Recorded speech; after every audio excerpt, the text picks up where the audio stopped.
ફરી જીવી જાણ. ભાગ 82. છેલ્લો. દુનિયામાં સૌથી વધારે જે માણસે પ્રેમ આપ્યો હોય એ પ્રેમ આપનાર માણસ જ તે આપેલા પ્રેમને ભૂલી જાય તો એ પ્રેમ મેળવનાર માણસને તો દુઃખ લાગવું જ રહ્યું. નંદિનીને એ જ પ્રેમ મળ્યો હતો.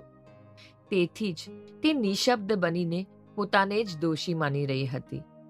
જેટલી સહેલાઈથી કાર્તિકે પ્રેમને સ્વીકાર્યો હતો એટલી જ સહેલાઈથી જો મેં પણ એ પ્રેમને સ્વીકાર્યો હોત તો ભૂતકાળની એ યાદો પ્રેમસભર હોત. પણ મેં... નંદિની વિચારી રહી હતી. ત્યાં જ તેના વિચારોમાં વિઘ્ન પડ્યું અને તેના સેલફોનની રિંગ વાગી. Hello. Hello ma'am, how are you? નૈનાએ પૂછ્યું કે નંદિની તરત સ્વસ્થ બનતા બોલી. Fine Naina, and you? I am absolutely fine ma'am. મેં 7th ફ્લોરના કોરિડોરના રિનોવેશનની વાત કરી હતી તે જ વિષય પર ફરી વાત કરવા ફોન કર્યો છે. નૈનાએ સીધી જ કામની વાત સામે રાખી. ઓ હા, એક કામ કર, મને હાલ તો તેના ફોટા મોકલ. જે કન્ડિશનમાં છે એ હું જોઈ લઉં અને પછી વિચારીને આગળ વધીએ. નંદિનીએ કહ્યું. Okay ma'am. નૈનાએ કહ્યું અને કામ સિવાયની વાત કરતા તે પૂછી રહી. મેં દેવાંશ સરને કોલ કર્યો હતો. તેમણે મને જણાવ્યું કે તે થોડા દિવસો બાદ ફરી બિઝનેસ જોઈન કરવાનું વિચારે છે. તો શું તમે તે બાદ... ખબર નહીં નૈના, છેલ્લા 6 વર્ષ મારું આ પરિવારના સંપર્કમાં ન આવવાનું આ જ કારણ હતું. કેમ કે મને ડર હતો કે હું એકવાર સંપર્કમાં આવી તો ફરી જોડાઈ જઈશ અને બન્યું પણ એવું જ છે. હવે મુશ્કેલ છે મારું પાછું ફરવું. અહીં કોઈ છે જેની સાથે મારે રહેવું છે.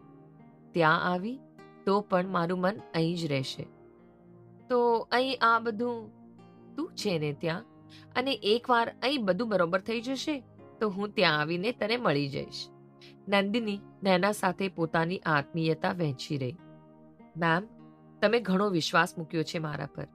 મારી કોઈ ભૂલથી તમને ક્યારેક નુકસાન થયું તો? થયું તો છે. વિશ્વાસ કરું છું કેમ કે એ વિશ્વાસ કમાયો છે અને અત્યાર સુધી તારી એ પ્રામાણિકતા અને વિશ્વાસે મને ઘણો ફાયદો અપાવ્યો છે. તો નુકસાન થશે તો પણ મને પરવા નથી અને મને નથી લાગતું કે તું કોઈ ભૂલ કરીશ. ભૂલો તો હું કરતી આવી છું. નંદિની અફસોસ સાથે બોલી કે નૈના સહન ન કરી શકે એ તરત બોલી ઉઠી. નહીં મેમ, ભૂલો મેં પણ કરી છે જિંદગીમાં, પણ મારું પરફેક્ટ હોવાનું કારણ તમે છો. તમે કામ માટે મને જે કમ્ફર્ટ ઝોન આપ્યું છે તે કોઈ પણ એમ્પ્લોયને પરફેક્ટ કામ કરવા માટે મજબૂર કરી દે. તું મારા વધારે જ વખાણ કરે છે નૈના. તમે તો વખાણને લાયક છો. બાકી તમે મારો સ્વભાવ જાણો છો. હું એમ જ કોઈના ખોટા વખાણ નથી કરી શકતી. તે તો છે. સારું મેમ, હું ડિટેલ મોકલું છું, ચેક કરી લેજો. Take care. નૈનાએ કહ્યું અને ફોન મૂકી દીધો. નંદિની બેડક ચાલી કે સામેથી હંસાબેન આવતા દેખાયા. હાથમાં બેગ સાથે નંદિની હંસાબેન તરફ ચાલી. હંસાબેને નંદિનીના હાથમાં રહેલું ટિફિનનું બેગ જોયું કે તે દિલગીર બની બોલી ઉઠ્યા. સોરી બેટા, મારા બોલેલા જૂઠના કારણે તારે કેટલીય તકલીફ ઉઠાવવી પડે છે. તું છેલ્લા કેટલાય દિવસથી જમવાનું બનાવીને લાવે છે. કાલથી હું... નહીં આંટી, તમે માફી ના માંગો પ્લીઝ. નંદિનીએ કહ્યું કે હંસાબેન નંદિનીના માથા પર પ્રેમથી હાથ ફેરવ્યો અને બોલ્યા, સિદ્ધાર્થ અને તેની પત્ની આવ્યા છે. તારી રાહે રોકાયા છે. મળી લેજે.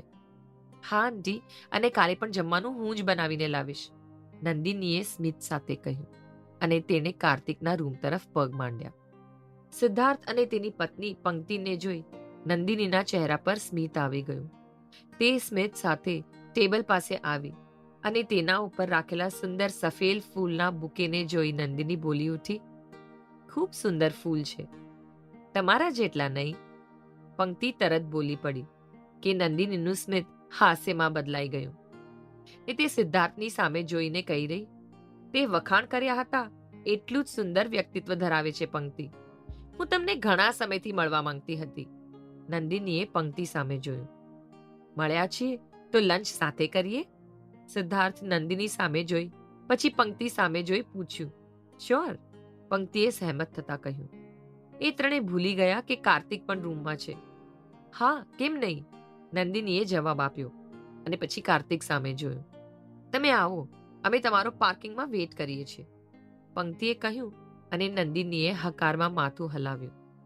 કાર્તિક ખુલ્લા મોં સાથે બધું જોઈ અને સાંભળી રહ્યો. પંક્તિ અને સિદ્ધાર્થના જતા જ કાર્તિકે નંદિનીને પ્રશ્ન કર્યો, તું ધર્મમાં નથી માનતી લાગતી. છેલ્લા કેટલાક દિવસોથી કાર્તિક વિચિત્ર વિચિત્ર પ્રશ્નો કરતો, જેથી નંદિનીને પણ જરા નવીનતા ના લાગી અને તેણીએ સામે પ્રશ્ન કર્યો, અચાનક ધર્મ વિશે કેમ પૂછે છે? તું પત્ની ધર્મ નિભાવ્યા વિના તારા પતિને છોડીને બહાર રેસ્ટોરન્ટમાં લંચ માટે જાય છે. કાર્તિકે કહ્યું કે નંદિની જાણે સમજી ગઈ. તેની આંખો મોટી થઈ અને જે થોડો થોડો ગુસ્સો કેટલાય દિવસથી એકઠો થયો હતો તે નંદિનીના મોં પર આવી ગયો. પતિ ધર્મ તો તે પણ ના નિભાવ્યો અને તારી પત્ની અને તેની સાથેના ભૂતકાળને તું ભૂલી ગયો. કહેવાય છે કે પતિ પત્નીનો સંબંધ 7 જન્મ સુધી હોય છે અને તું આ જન્મમાં પણ યાદ ન રાખી શક્યો મને. બની શકે કે આપણા બંનેનો 7મો જન્મ હોય, છેલ્લો. કાર્તિકે નંદિનીને વધારે ચીડવતા કહ્યું. હા, છેલ્લો? નંદિનીને વધારે ગુસ્સો આવી ગયો. તું આ જન્મમાં જ મારાથી કંટાળી ગયો કે શું? ના, બિલકુલ નહીં. જો આ છેલ્લો જન્મ હોય અને પછી આપણે કોઈ પ્રાણીનો જન્મ લેશું તો પણ આપણે સાથે જ રહેશું. જો હું સિંહ હોઈશ તો તું સિંહણ. How funny! કાર્તિક પોતે જ કહી પોતે જ હસી રહ્યો. ના, જરાય ફની નથી. તારો મગજ ડેમેજ થઈ ગયો છે. ડોક્ટરનું સાચું કહેવું છે, તને બ્રેનમાં સિરિયસ ઇન્જરી છે. નંદિની ગુસ્સા સાથે બોલી અને ગુસ્સા સાથે જતી રહી.